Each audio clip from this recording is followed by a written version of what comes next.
Good day everyone. For today's video, we're going to discuss Chapter 9, which is the School Head and School-Based Management or SBM.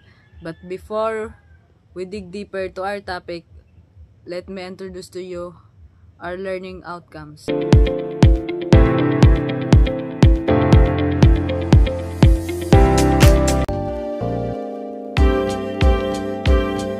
Local Governance Code of 1991 or RS 7160 provided a more responsive local government structure through a system of decentralization, where local governments are given more power, authority, and responsibilities and resources.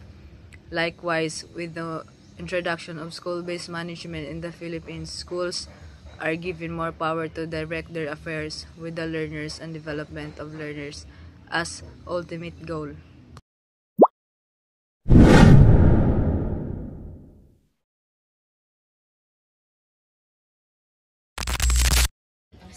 School-based management or SBM is a system where schools have more control over decisions like budget, staff, and curriculum.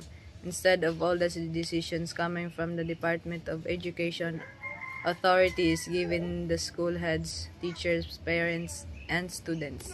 For example, Miss Ligaya, a school head, knows she can't solve problems alone.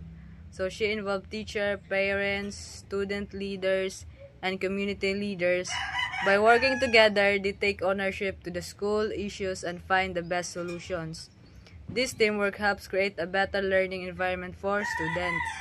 Overall, SBM empowers school heads, teachers, parents, and students by giving them decision-making authority, reducing bureaucracy, and fostering school ownership. It strengthens school community partnership, mobilizing local resources to complement public funds.